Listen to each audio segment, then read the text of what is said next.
Mr. Speaker, I thank the gentleman from Georgia for the opportunity to discuss this administration's excessive regulation. We know the harmful effect that overregulation has had on the economy. And since taking office, President Obama and his administration have continuously burdened the American people with an exceptional number of regulations harming businesses and the economy. Mr. Speaker, small businesses in this country are essential to our economic stability. Small businesses encourage innovation and hard work. It's the American dream to have a unique idea and build something from scratch. And that, Mr. Speaker, is exactly what small businesses do. Mr. Speaker, small businesses have created 64% of net new jobs over the past 15 years and employed just over half of all private sector employees. In this stalled economy, small businesses are already struggling to be successful, and we need to take some of the current regulatory weight off their shoulders.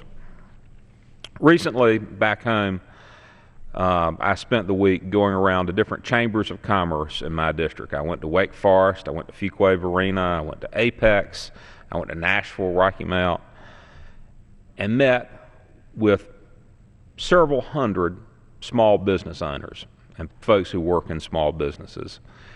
And of course, I had the constant complaint of overregulation, and I started asking the question. I said, has the government done anything that you know of in the last 5 years which would make your life as a small business person better? I got no positive responses, Mr. Speaker. That's stunning. New regulations are complicated, and compliance is time-consuming and expensive. And sometimes job creators aren't informed of new regulations in a timely manner, giving them little time to prepare to comply with them. Business owners and their employees are now facing a time of uncertainty due to regulations.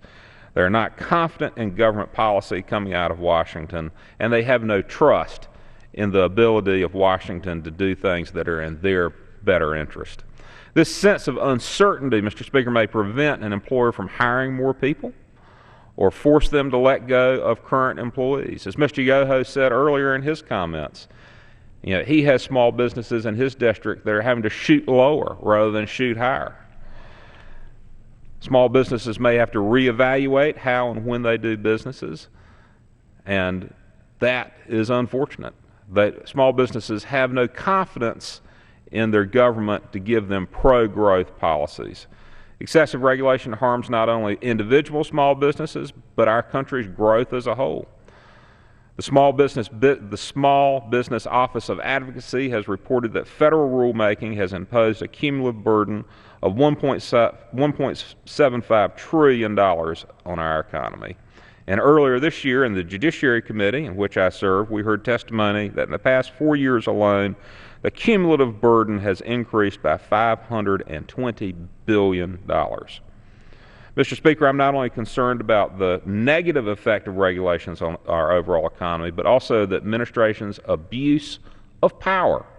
President Obama has been encouraged by regulatory advocates to circumvent regular order and imposed his climate change agenda through regulations, and he made it clear in his State of the Union speech earlier this year his intent to do so.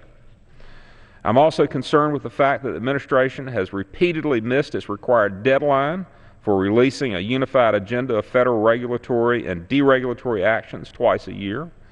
This agenda lays out each governmental agency's proposed regulation and annual regulatory plan, and businesses need to know this information so they can anticipate how forthcoming regulations will affect them. And this administration needs to have more accountability and more transparency about the harmful effects of these abundant, may I say, excessive regulations. Mr. Speaker, in my district in North Carolina, many of the towns rely on small businesses. That's all there's there is small businesses. And whether it's a local restaurant owned by the same family for generations, or an accounting firm, or a clothing store, or the town doctor, regulations are a major concern for them. And we should be doing what we can do to encourage small businesses, not deter them with strenuous and excessive regulations. I yield back. Well, I thank the gentleman.